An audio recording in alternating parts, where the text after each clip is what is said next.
to build on Bitcoin. Why did we do that? What was the aha moment that made us realize that we need to do more than just buy Bitcoin? Open to anybody, whoever wants to take it. I'm happy to start. So I think for me, the motivations were honestly selfish. I wanted to learn more.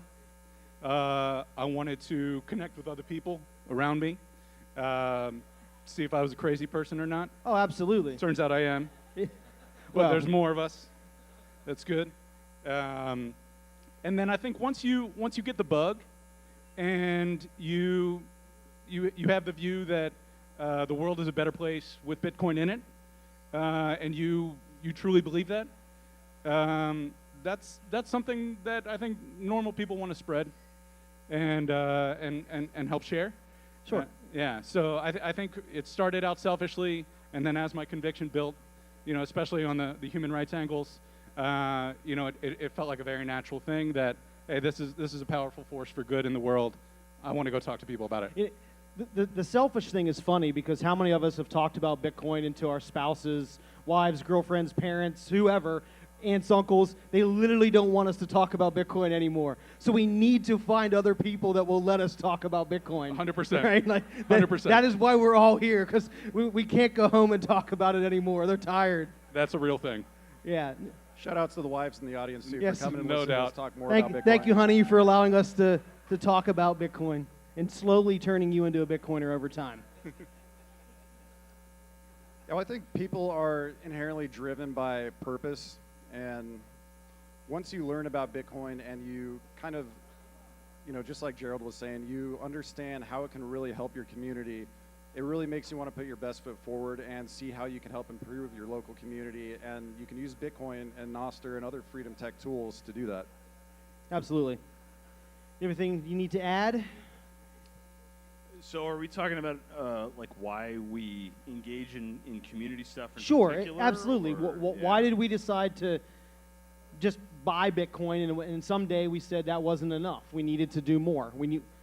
What is your motivation for wanting to do more? Well, specifically with the meetups, I was in New York from 2013 to 2020, and a big part of the Bitcoin scene there was BitDevs New York. And my friend Dan, operations at PubKey, has a great phrase, which is, I'm not sure which direction it's derogatory in, but he basically called BitDevs NYC the high Latin mass of Bitcoin, where everybody just sort of shows up and kind of absorbs what's going on and is maybe aware of what's said to varying degrees. But it was a really formative process for me, and I learned a lot, and I could tell everybody around me was learning a lot.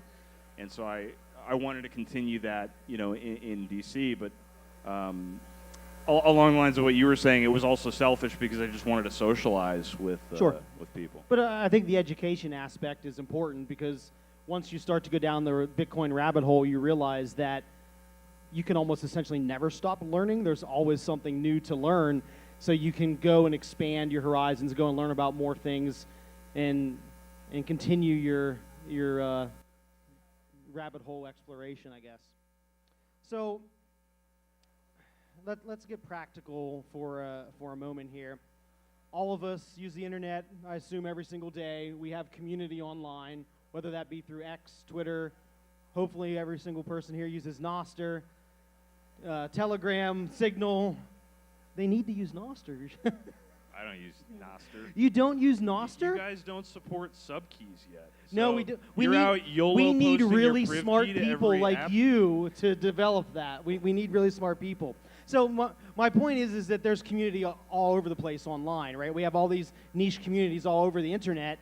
So why do we need something local? Why do we need something face-to-face in the room? Why are we doing that?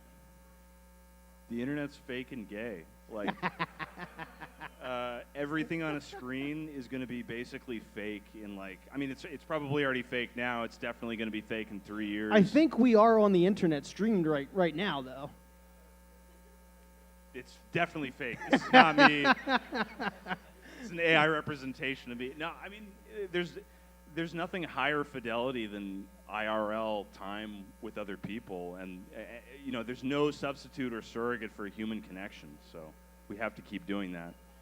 Yeah, absolutely. Like we have a phrase nowadays that to touch grass, and you know, touching grass by yourself is amazing, but touching grass with other humans, building relationships, community, and so forth is just as equally important. Humans are social beings, right? Like we're creatures of social. 100%. Just to build on that, I think people are just like flat out nicer and more polite in person. Right? Can't hide behind a keyboard. Yeah. So you know, I think if you have it in your mind to go share and to learn, doing that in person is just a much better venue.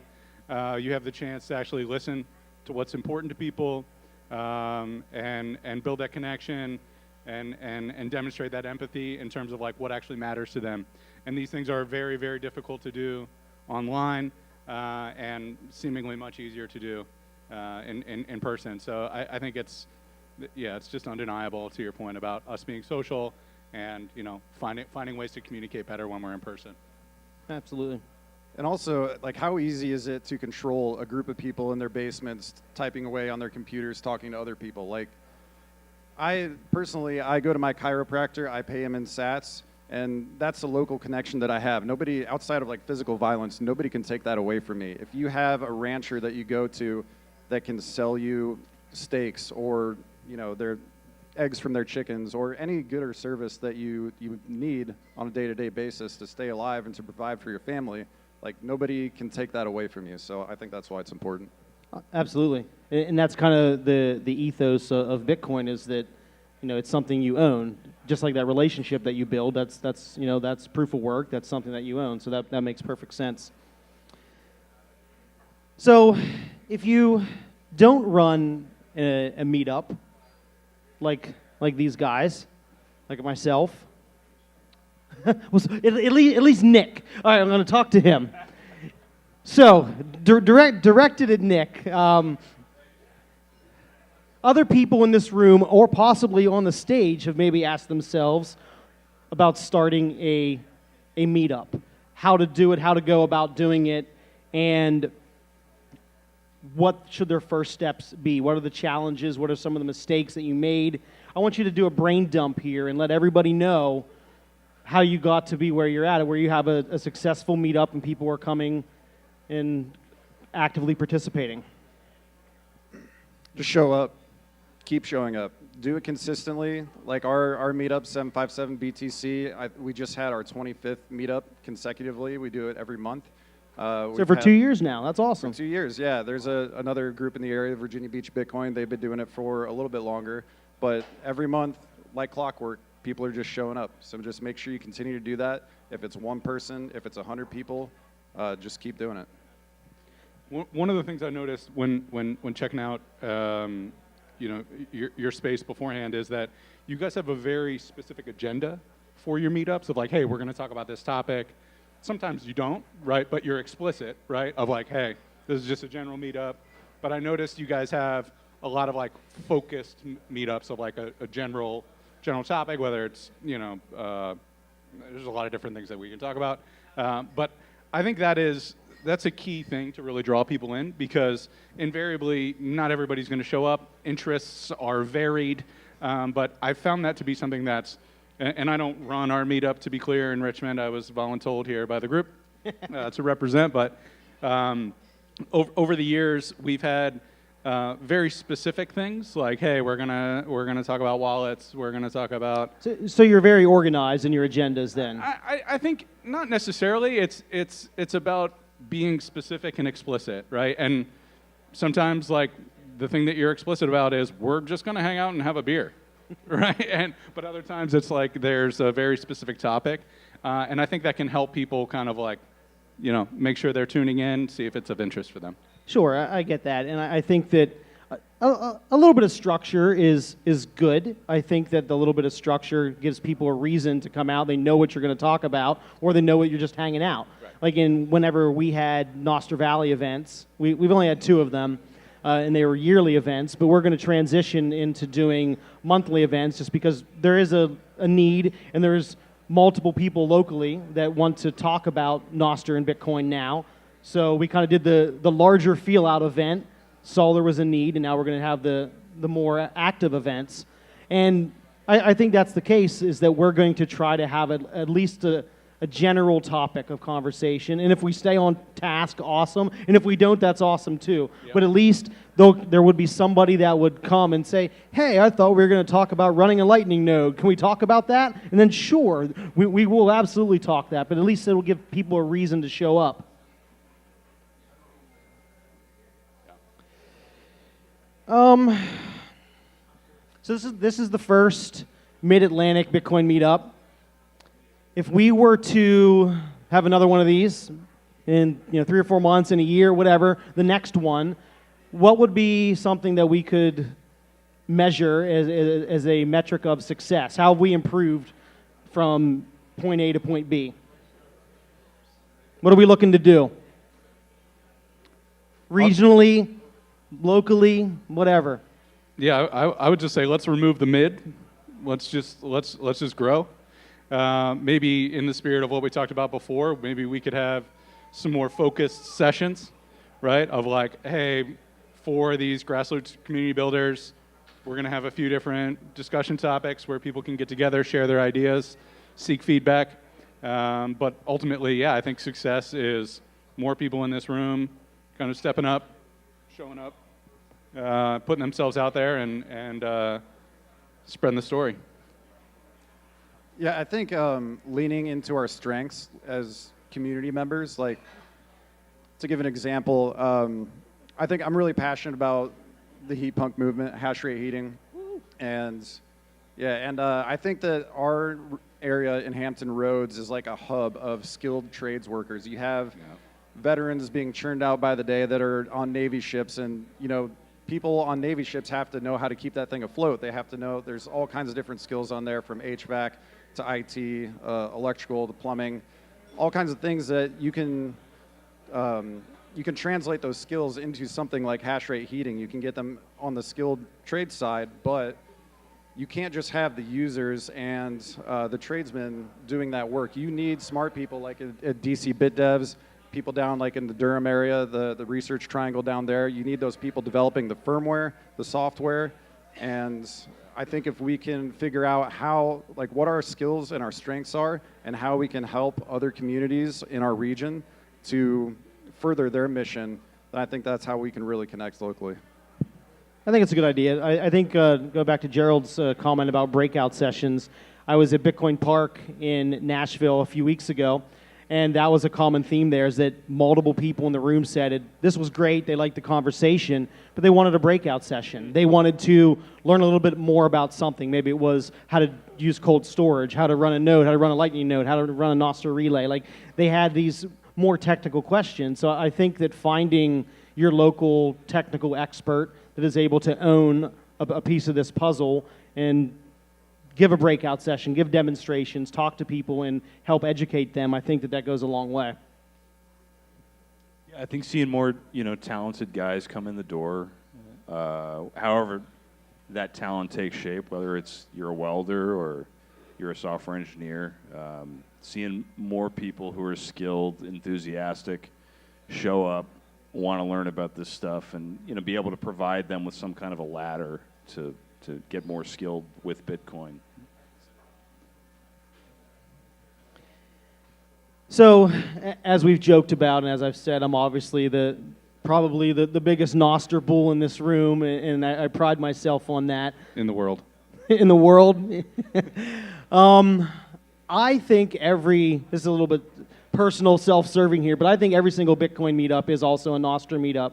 I think that if we're teaching people to be self-sovereign over their transactions, over their monetary transactions, that this goes hand in hand to teach people to be sovereign over their identity, over their social communication. And I know that Nick heavily utilizes Nostr for his meetup. Do you think that this is something that Bitcoin meetups should look into doing more so?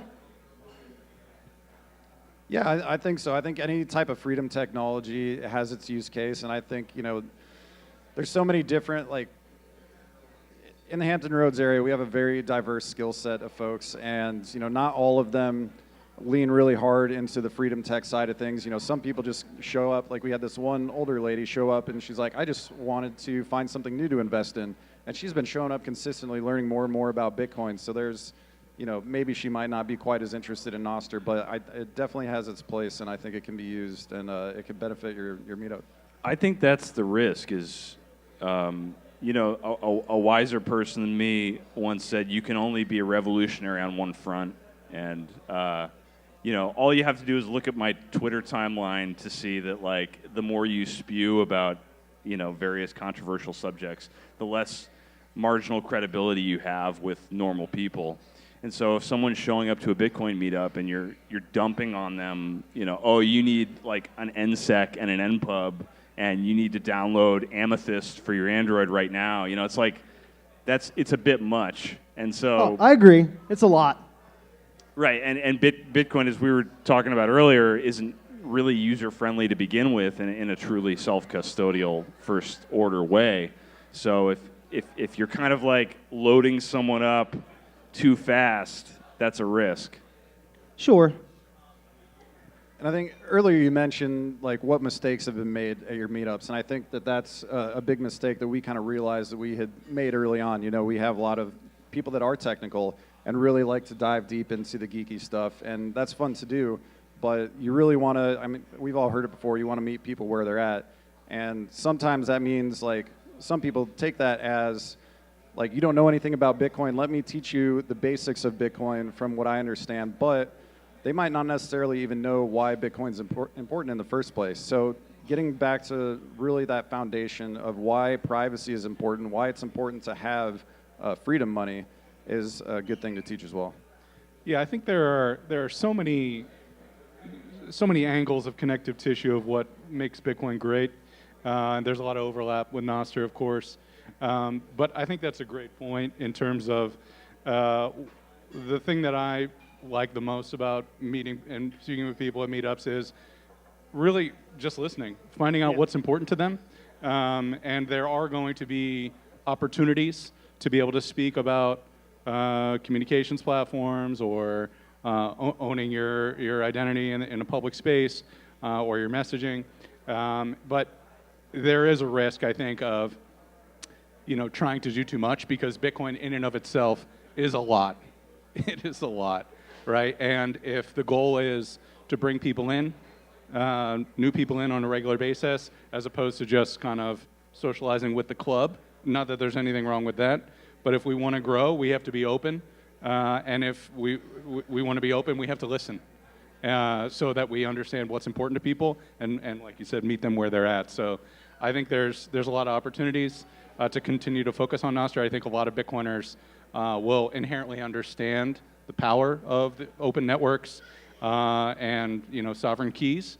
But I think there's a lot there, so we just have to compartmentalize. I see new people coming into the space, and 407 Bitcoiners jump on them and say, hey, download this wallet, hey, install this software, read this book, watch this video, listen to this podcast. It's a little bit overwhelming. We're very, very passionate folks. It's kind of hard to dial it back, but I 100% agree. I think that's the number one thing I came away with running BitDevs DC with is like, it's incumbent on you as an organizer and as someone who cares about Bitcoin and wants to evangelize it and help people learn. You got to meet people where they're at, and you got to create a medium that's valuable for them, where they're actually getting something out of it. I mean, which is difficult because there are different people at different stages, and some people show up with like knowing elliptic curve cryptography. Other people show up like thinking it's an Ethereum meetup, and so you kind of have to, so some people show up not even knowing like what cryptocurrency is. So you've got to meet people where they're at, and you've also got to structure the format so that it's engaging for people rather than just being kind of like, a dear friend of mine came up and he was like, I feel like I'm just listening to a podcast. Like, I don't know why I'm here. This is a waste of my time. And I'm like, man, you're totally right. We should do more social stuff. We should be better. Yeah. Yeah. So let's go back to a little bit about community here and listening, since we're talking about listening here. You're hosting a meetup, and it's a Bitcoin-only meetup, and somebody comes and says, hey, did you hear about this new shitcoin? But they don't call it a shitcoin, they call it something else. I'm just being real, because that's what they are. But somebody starts talking about some altcoin and some meme coin, and they think it's the next best thing. Us trying to be, foster a community, we probably don't want to look them in the eye and be like, it's a shitcoin. But sometimes we do. I'm guilty of that. How can we be better? What should we do? How should we handle this? Yeah, I think this is a real challenge. This is a very significant challenge. Even for this event, I noticed on the invite it said this is a Bitcoin-only event. Please leave the other. Right. So this is there's some tension here in growing the tent and saying don't talk about this if you're coming. And there's a lot of people that are new coiners or whatever. They're curious. That kind of reaction can be a big turnoff to people because people are like, where did that come from? What is that all about? So I think managing that in a respectful and open way, but in a way that is true to yourself, right? You don't have to compromise who you are or what you think to show respect and to ask questions earnestly. So I think we can enhance our reputation as Bitcoiners. We can be more patient. We can be more respectful.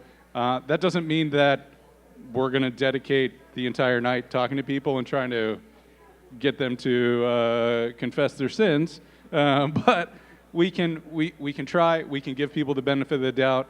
If we don't feel like people are good faith actors, we can ignore them. But I think we have to try, and we should collectively be more open and have earnest conversations with people as opposed to just kind of the toxic maxi kind of. Yeah. Couldn't have said it better. Yeah, I think we haven't had too much experience with this, luckily, but I think maybe just starting to ask them questions to help them go through the logic on why what they're shilling is a shitcoin. So you could say, what is, just basic example, like, what is the supply cap? Vitalik can print more of these if he wants? Oh, wow, okay. Well, in Bitcoin, there's only 21 million. That's all there will ever be. And then just kind of continue that line of questioning, and maybe they'll just figure it out on their own. Yeah, nobody likes to be told anything, generally. Yeah, and I think, maybe not the three of you, but I, years ago went through a short shitcoining phase. Everybody does it because you don't know any better. It's all part of the learning process. Yes. So, you do need to touch the stove sometimes, and if they want to touch the stove and get burnt, that's probably how they're going to learn. Yeah, but we don't need to be the stove as Bitcoiners, right? Yeah. We don't need to put it right on people's faces. I think going with questions like that, getting people to actually think about these things and engage. I think that's always the best way. People learn better when they're actually interested. Hey, like Bitcoin might be a shitcoin, so we should have some humility about it, All right, final question here real quick, and then we're out of time. Someone shows up at your meetup, doesn't know anything about Bitcoin. What's the first thing that you tell them to do? They're curious, they come, they want to learn more. Where do you send them? I just tell them to keep coming back. Keep coming back, asking questions. That's whatever a good answer. questions you might have. Build your community. Right, exactly. And if you try to jam too much down their throat, it's going to be like drinking from a fire hose initially. And you just want them to be curious. You want them to continue to want to come back and figure this thing out. And that's exactly what we're trying to do. Is you be their education source. You build your local community. You be the resource for them. Great answer. Thank you to my panelists. Thank you guys for listening. Oh, we have time for questions. I thought we were done. Okay, if there's any questions, can we run a mic around? Is there a mic to do that, maybe?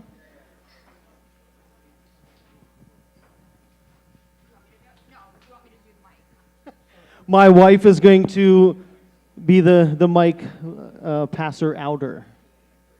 Thank you. Just raise your hand.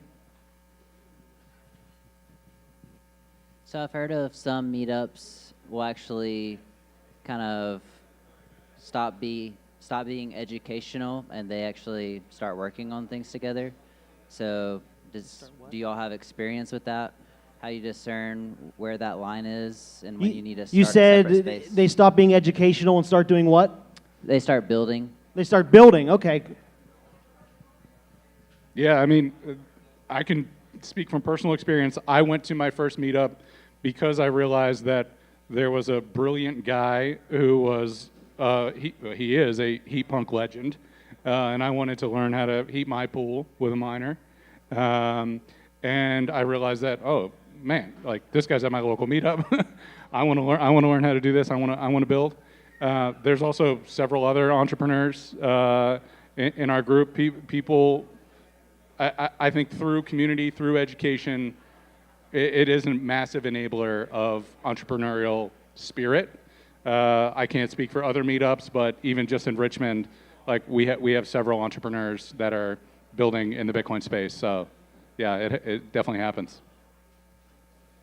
Yeah, that's something we've been discussing lately, actually, is really, instead of outreach, we're almost kind of wanting to focus on the strength of our group members and what they can do and how they can just continue to build and lead by example. So while the education piece is important, I think that, you know, it's equally, if not more important, to continue to build from within. I have a question. So building on building, a lot of people come to my meetup and they want to sell something or, you know, whatever wares they have or services. Do you think that that's a boon to the meetup, as in, you know, hey, if you like soap and tallow and, you know, all kinds of stuff, come to the meetup? Or do you think it's a slippery slope to be like a shilling kind of I think it's personally, I think it's amazing because you're building a value, you're building a circular Bitcoin economy at that point. You're actually using Bitcoin as it's intended. You're using it as money, and you're using it for goods and services. You're promoting people in your community. I think there's no better way to have a meetup, in my opinion. I think if it becomes weird, you can always set some boundaries, right? Be like, hey man, like it's a little much. Maybe like. Well, yeah, there's a balance between selling my tallow soap and shilling everything that I do, right? Like, yeah you don't want to use car salesman, but you want somebody that is building something and giving something back to the community. Yeah, that's fantastic. All in balance, yeah. I laugh there because I bring tallow soap to our meetups, so I buy tallow soap on Noster from Soap Miner. It's great. I love his tallow soap.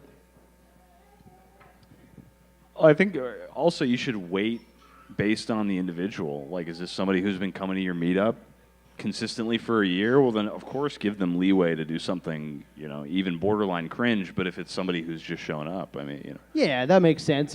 You want somebody that is a trusted member versus somebody that's clearly coming just to chill their products. That makes perfect sense. Yeah. All right. I have a question.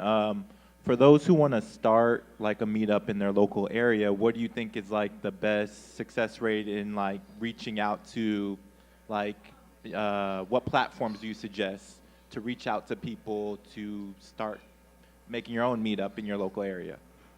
You know, I'll make amends for my earlier comments. Probably Noster is a good starting point. I'm gonna hold you to that. It ain't gonna be me, but we had pretty good success on Meetup.com, you know, and then word of mouth. Yeah, our 757 BTC actually exclusively uses Noster.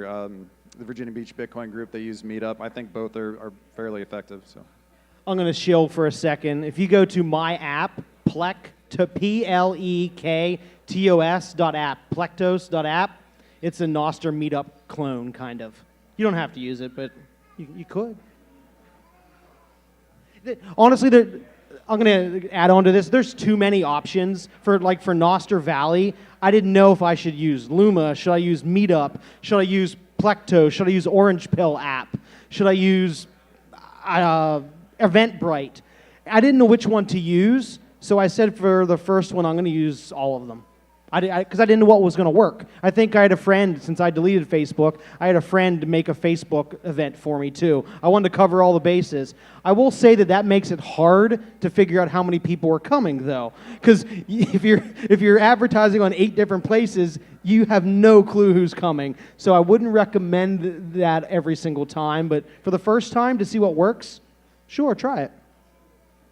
Someone actually found us on AM radio once, and Oh, now that's awesome. we didn't put ourselves out there on AM radio. It was a mistake that they made. They typed something in the URL wrong and ended up on our website. So that maybe you'll get lucky Love it. too. One last question I had for the panel. When it comes to privacy, I know a lot of meetups have had like bad experiences with like people just showing up and like taking pictures, and you don't want people to just randomly take pictures of you. I know BitDevs was always very strict on like Chatham House rule, no pictures allowed and all of that, but maybe some of you can speak about the importance also from a security perspective, like IRL can have some serious implications. I think it's always good to share the role of being the enforcer, right? So the core group could just say, hey, like, I'll be the bad guy tonight. Any newbies here, I'll give them the rundown. I'll let them know our norms and practices, and you just share that role, right? You just pass that along, or if one person particularly enjoys that role, they could do it full time. But I think that security is a real concern at meetups, and this is something that Bitcoiners are generally concerned about. So that would be my suggestion: is just like have those norms as a group, and make sure that people that are new are aware of them, and share the burden of being the bad guy if it's a problem. Agree. All right. Thank you, everybody. Thank you.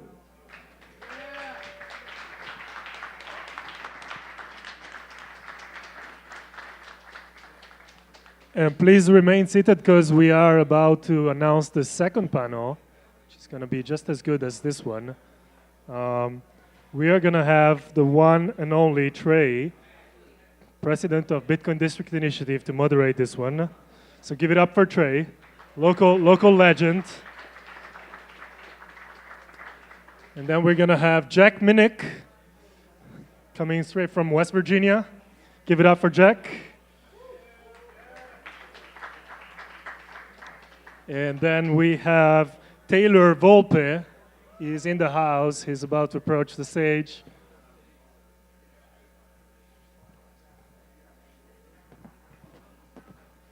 Taylor Volpe. And lastly, I believe we have Claude. There you go. Also from Virginia Beach, which is very well represented here today. So Claude from Virginia Beach. Thank you. Watch my beer. Thank you, Jesse. Wow, thanks everyone for thank you to everyone who came tonight. Turnout was great. I loved all the suggestions from the last panel on how we can improve the Great Atlantic Bitcoin Meetup. So it's good to see everybody in the same room and chatting and getting to know each other. So really, thank you all for coming. We'll do some quick intros before we get started. So this is going to be we're going to transition from building community into talking about Bitcoin as a medium of exchange. But before we start, we'll do quick intros. My name is Trey Musgrave, president of Bitcoin District Initiative. It's a local nonprofit trying to advance Bitcoin adoption in DC, Main Street, DC, so businesses, building community. Yep, turn it over to you. My name is Claude, and I'm from Virginia Beach. I have a company in Portsmouth, Virginia called Prudent Mariners. It's not a Bitcoin company. We're marine electricians, and we host the 757 BTC meetups, and we accept Bitcoin payments at our retail location, and just trying to grow the space, I guess. My name's Taylor. I'm working on a wallet project that you actually get paid in Bitcoin when you spend Bitcoin with merchants. Mic's up, mic's up. Can you guys hear me? There you go. I said my name's Taylor. I'm working on a wallet project where you earn Bitcoin when you spend Bitcoin with verified Bitcoin merchants. My name is Jack Minnick. I'm with Sovereign. I'm the CTO. I help devise technical solutions for any merchants or businesses that want to basically start accepting Bitcoin, holding Bitcoin, and all that entails. Awesome. Welcome, guys. So I listened to a podcast today. It was Peter McCormick's podcast because he had Jeff Booth on it. And if you've ever heard Jeff Booth talk, one of the things he says often is that the natural state of the free market, of a truly free market, is deflation. We've been taught sort of that deflation's a bad thing, right? Deflationary death spiral, economy will collapse if people don't spend. But if you really think about that, I think that's like one of the most powerful messages that Bitcoiners can tell other people. It's very counterintuitive. But one of the things he also says is that, you know, in order for Bitcoin to succeed as a store of value, it also needs to succeed as a medium of exchange. My question is, in a world, so if the natural state of a free market is deflation, and if productivity gains end up flowing to the people, if we live in that, so instead we live in a system that steals time and energy through inflation. If Bitcoin is the only lifeboat outside that system, how critical is it that we move beyond just hodling and start using it as a medium of exchange right now to build a parallel economy? So I'll start with you, Jack. What are your thoughts on that? Sure. I think in a lot of cases, the store of value does attract a lot of people in, but you really have to dive down deep to understand why that is. That value is something you're going to exchange in the future. That's what we're all betting on. Every exchange of value is a kind of like a bet on the future. We're all going to come to our senses and use a freedom money. That's what we're hoping. But if we don't at least give a gleaning of hope for a medium of exchange, it's going to languish in the store of value realm indefinitely until people understand that the reason they're holding it, the reason they're storing their value, is to then exchange it for the things that human beings need, food, shelter, and then luxuries that come along eventually, because it tends to, bury your high time preference, and you start doing that low time preference behavior, you start saving more, and you start only spending your Bitcoin on things that you find exquisitely valuable in the moment. But you, Taylor, you have any thoughts on that? And you're saying like why it needs to become a medium of exchange? Yeah. So a lot of Bitcoiners today are very passionate about holding their Bitcoin and never spending it or selling it, trading it for dollars, trading it for an inferior asset. But then you have another camp of people, I would say maybe it's a smaller subset of Bitcoiners who think that in order for Bitcoin to continue to succeed as a store of value, people need to spend the Bitcoin. People need to go out and move it around throughout the economy so it ends up in more hands. I think as a store of value, it's only living up to like half of its promise. If we use it as a medium of exchange, we'll get the full benefits of like what this can do. When you're talking about using government money through systems that are regulated, like Bitcoin can free us all from that. It'll make the store of value more valuable, and it'll kind of unlock the full potential of what it's intended to do. If you read the white paper, which I'm sure most people here are familiar with, that's the whole, that came first. Like it's kind of out of order right now. Like we're using it as a store of value, but it was meant to be a transactional, a thing that was used for transactions. So I think the order is very like, I think the order is very maybe fluid, because throughout history, most monies like started out as a store of value and then ended up as a medium of exchange. But now we have Bitcoin, the asset that is also the network that can also be used as a medium of exchange. So like it's all these things already. So to subscribe to anyone like monetary theory that says it has to start as this and end up as this, and it's like, how do you? I don't know. I just don't think that there's a definitive, path for Bitcoin to monetize. I think it's. Well, I think squaring that circle is essentially when you hold it as a store of value, you're kind of betting on the industrial use case in history. So we used to trade salt. That's where the word salary comes from, is we used to have salt as a store of value because salt was always going to be valuable to the people at the time. But now that we've abstracted money so far to now it's just a token. You know, when we're talking about dollars, now it's just a token of the energy expenditure of the miners. We can use it as a medium of exchange. It is a peer-to-peer electronic cash. So using it as a medium of exchange kind of does away with that intrinsic value theorem that we used to run with, and now it's actually something we can transfer, and final settlement, by the way. When it's on-chain, there's no waiting for a bank to clear anything. That is final settlement, and with 6 confirmations, you can be pretty sure that it will never be reversed through anybody's actions. So. I can say too, I have a little bit of background with like as a merchant, and payment processing fees are crazy. Like they're, no matter what happens, like if you scale your business, that 3.5% to 4% stays with you as you grow.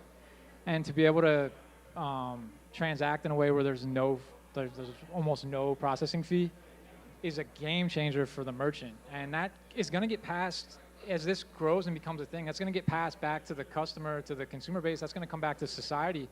Like right now, you have 3.5% of a transaction go outside of your community.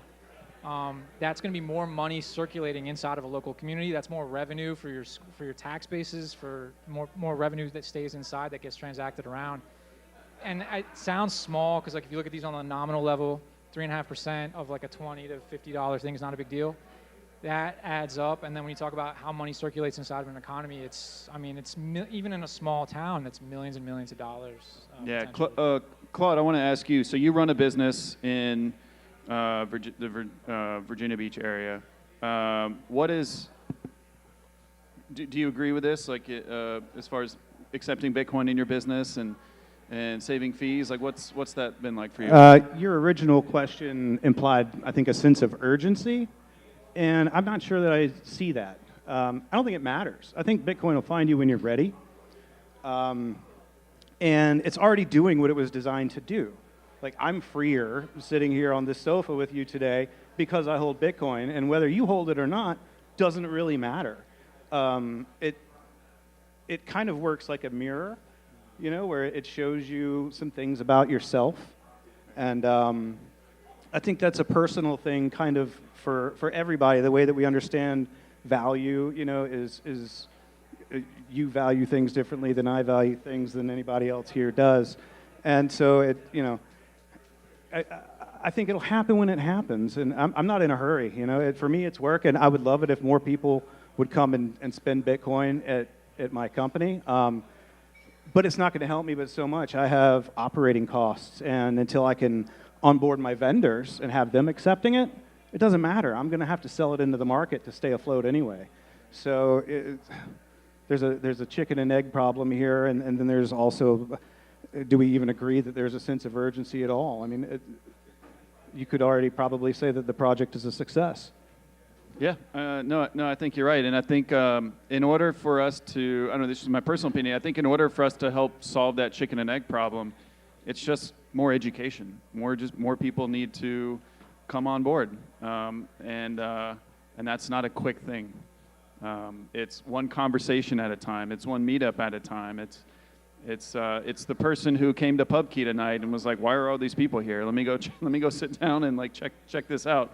And then they start to ask questions, and that snowballs into something else. And they come to a meetup, and then they get excited. They start their own meetup.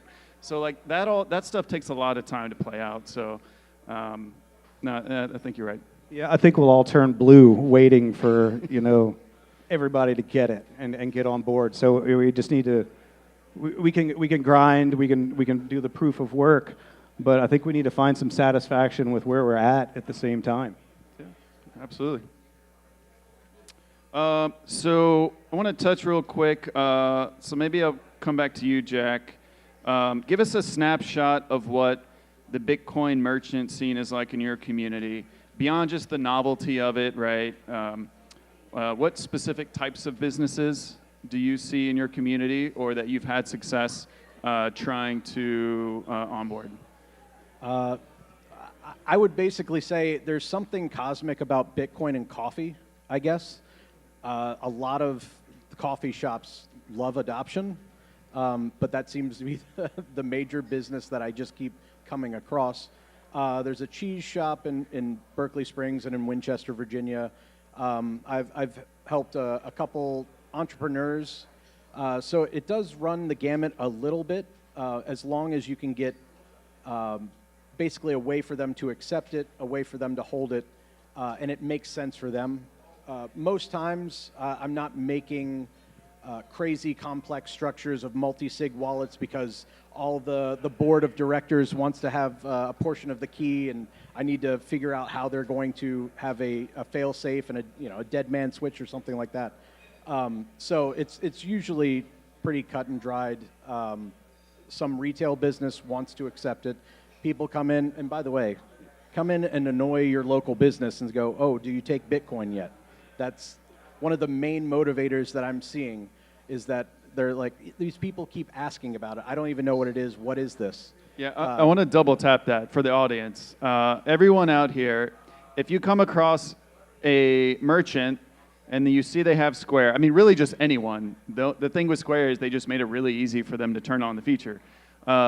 But just ask a simple question. You don't need to explain the white paper or anything like that. Just ask, do you accept Bitcoin? And if they say no, they say no. If it takes enough of us doing that, they'll eventually look into it. And I think that's a good thing.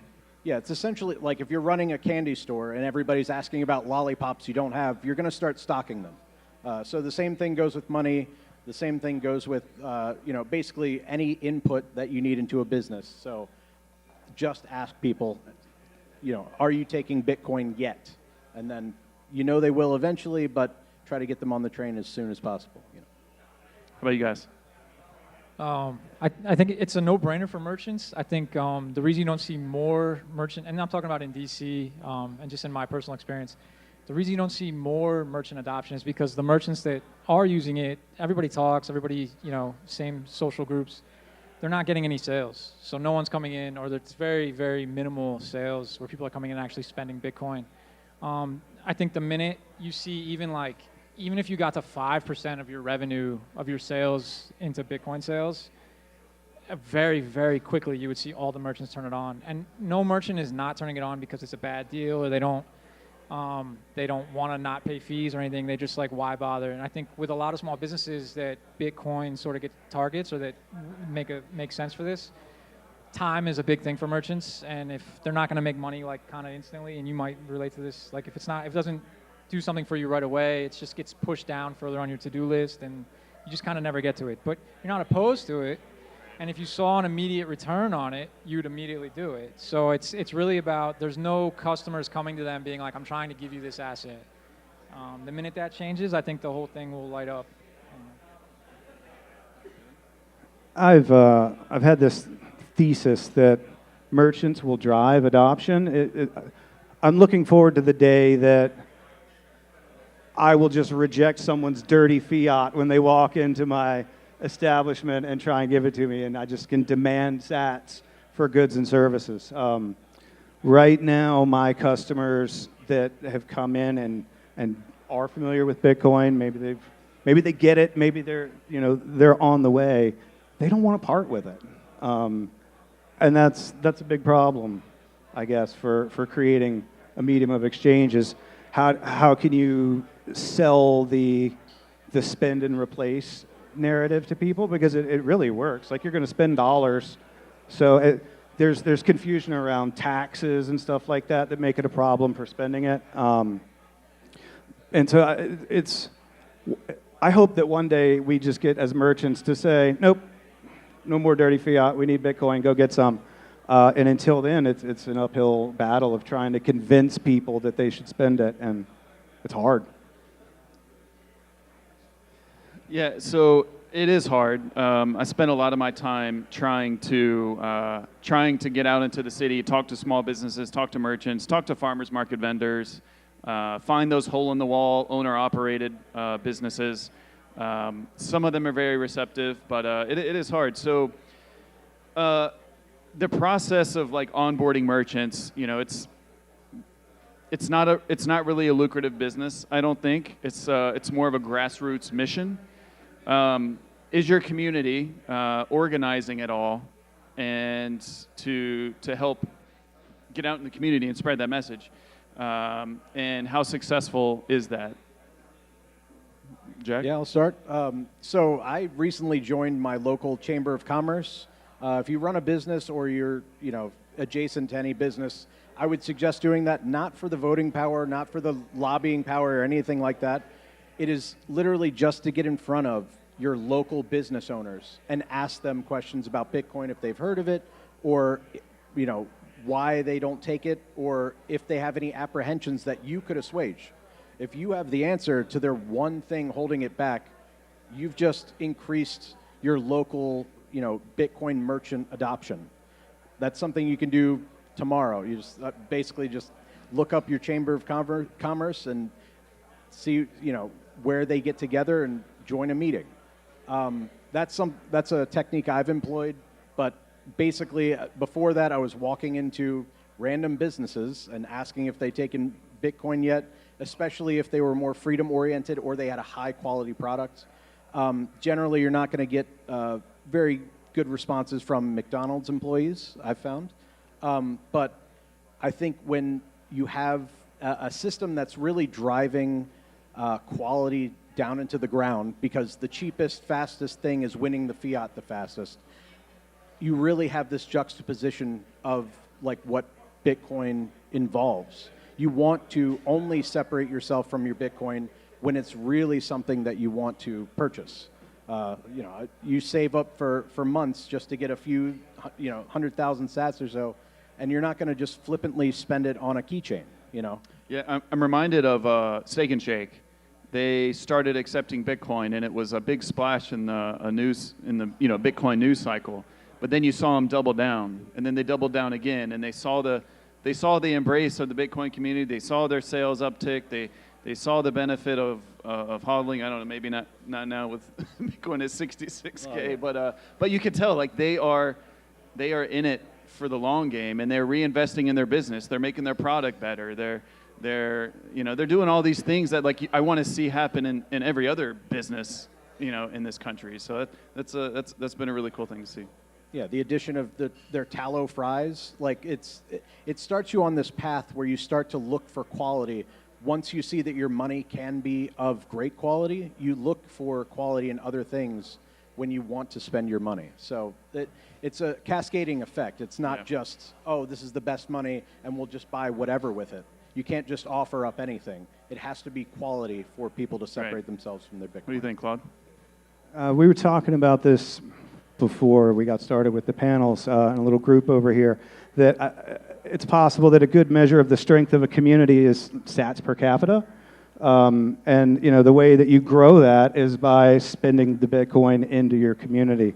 So again, if you got to convince people to do that, then I guess you have to figure out what motivates them to do anything. Do they want a stronger community? Do they want better stuff? Maybe there's some other people out there, I don't know. But, yeah, well, Taylor, I know you're very passionate about this. You want more people to spend at merchants. You're building a Bitcoin rewards app. How are you trying to push the envelope on this? Well, so yeah, my whole thing is about people spending Bitcoin, like using it as a currency, and the wallet app is sort of the vehicle I see as like a way to sort of fill the gap that I see. And I see a lot of really good work being done on the merchant side, and I see like the incentive is there for the merchant. Like I don't think we really, and there's a lot of organizations and people like Trey's doing amazing work with merchants.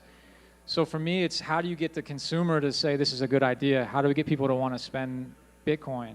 And the thing that I think people, so people use Bitcoin basically as like a savings account. Like it's if you think of Bitcoin as your own personal bank, we're only seeing people use it as a savings account. It's like a bank with just a savings account. So it's like setting for me, to see this go the way that we all want to see it go, it's getting people to think about this as like, well, you need a checking account to go with that savings account. And that doesn't mean that you take the money that you have in cold storage and you burn it. It means, okay, I have $100, I'm just using a random number, I have $100 a month I'm going to spend on food and beer and movies. Well, if you just take that cash and just convert that to Bitcoin and just spend that Bitcoin within your community, it's not affecting your savings account. So I think it's just a different way of thinking about and using Bitcoin than what most people are used to. And so like you said, like the app, I see the app or the wallet as a way to sort of reach people and incentivize them. It has a way where you can like earn Bitcoin, but that's because the only thing that people will part Bitcoin with is more Bitcoin. Talking to like a bunch of people, I went through a bunch of different ideas and different stuff, and like if it's not Bitcoin, they don't care. So that's sort of how I like landed on that. But I think the merchant side, there's a lot of really great work being done, and there's a lot of information and knowledge. I think it's really about the consumer, or the user, the holders, like rethinking how else they can use Bitcoin beyond just cold storage. Yeah, I think there's two sides to this coin. It's the more merchants that we get to accept Bitcoin is great, but if there's no community, if there's no one willing to spend at these merchants, then it didn't really do a whole lot. So, so we are getting close to time. So I want to do a really quick lightning round, really short answer. We'll start with you, Claude, and then we'll go around. So, what is the single best type of business to onboard to Bitcoin? Easiest, simplest, most efficient? The one you can control. Good answer. I think coffee's the easiest sell because they get crushed by the processing fees more than anybody else. So they're like, they have the most pain that Bitcoin solves like day one. I would say any business with a Square terminal has been probably the easiest one to onboard. Yeah. Thank you, Jack and Square and Block and everyone involved with that, by the way. All right, next question. What is the number one reason a merchant will say no to accepting Bitcoin in 2026? It's really just FUD that they hear. I mean, I've heard so many people talk about quantum computing that don't know how to like reboot their computer. Yeah. So that's all right. Taylor? We have a business in Adams Morgan in DC, and most people when they associate Bitcoin with MAGA, and that's a no-no. Bitcoin is for everyone. Exactly. Claude? Are we theorizing on what 2026 looks like? You can if you want. Like, isn't that down? Oh, yeah. Price. Exactly. Because that's the news cycle. That's what they're going to talk about. So if you're not exposed to Bitcoin, that's how you're going to be exposed is by bad news around price. All right, last question, and then we'll go to Q&A. What is the one thing that you should never say to a merchant if you want to be taken seriously when you're trying to onboard them? Like, what's one thing you want to avoid saying? There's so many, but... Unfortunately, it is a slogan in the space, but it is the worst thing you can say to a merchant, and that's Bitcoin fixes this. Unfortunately, there is a lot more work to that. It does fix this, but hidden in that phrase is a much longer path than they're aware of. The worst thing, I mean, I think when you're talking with merchants, they're typically very busy and they need immediate results. So the more you can focus on like their needs and their time, things that'll help them that they can do quickly, which is why Square has been such a game changer. So I think anything that's short and quick to the point, anything that's long-winded and requires multiple steps they're tuning you out and they're moving on to the next thing. You just need to run a BTC Pay server and manage Lightning liquidity. And you better do it when fees are low. Yeah, that's a non-starter for most merchants. No, good answers. Before we go to Q&A, I wanted to make sure everyone knows about the Christmas room. There's a ton of like Bitcoin stuff on the table. There's the plushies, there's Bitcoin accepted here signs, there's bags. Load up those bags, take them with you. Maybe put some in your pockets. That way when you go out into the community and you find a merchant, you're ready, you've got signs and stickers and stuff in case they turn it on. Anything on the table, grab it and take it with you. Q&A. Any questions?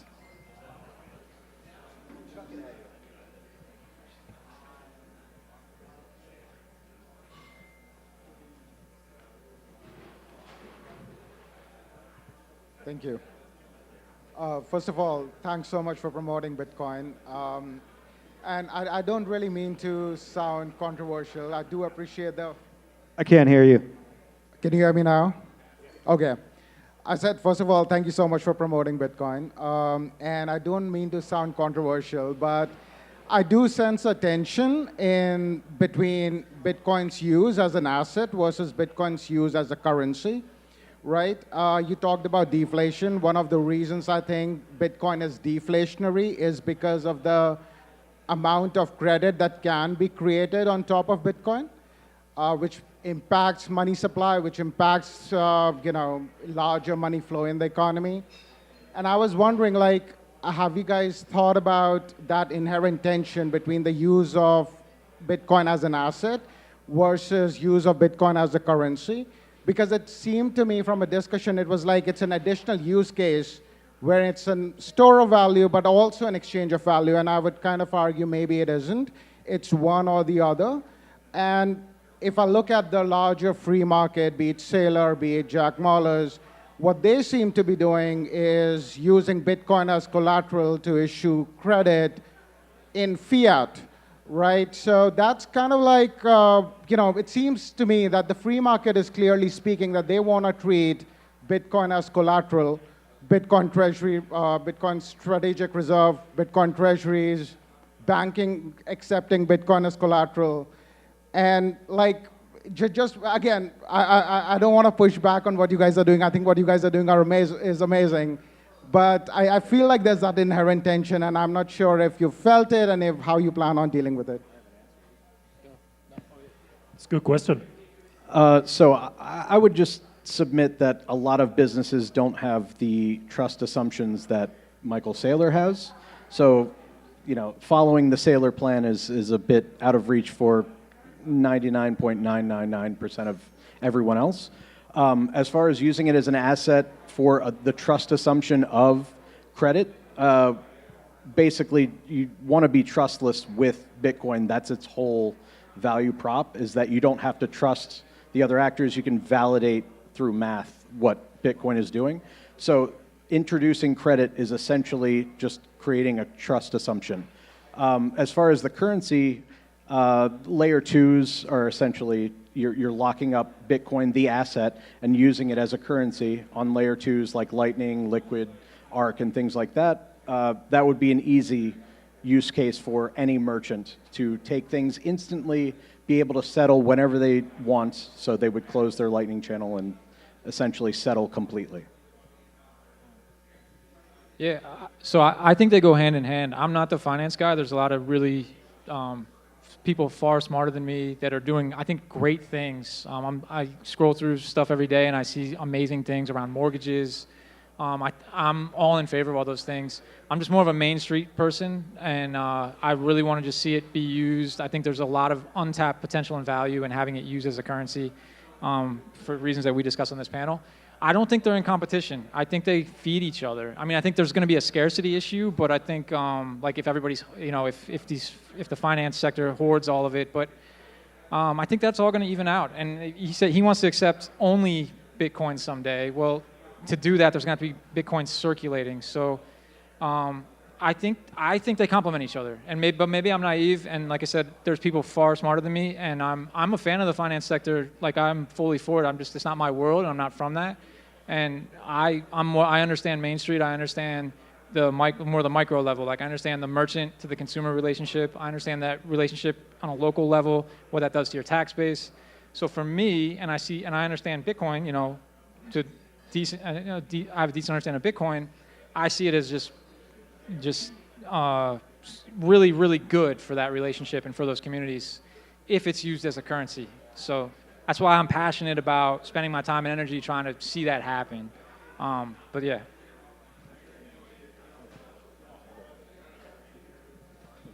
Any other questions? So as a consumer and a spender of sats, which you worked hard for and value highly, what, if anything, do you look for in a merchant that you're going to go and spend those sats towards? Mine would be time and quality.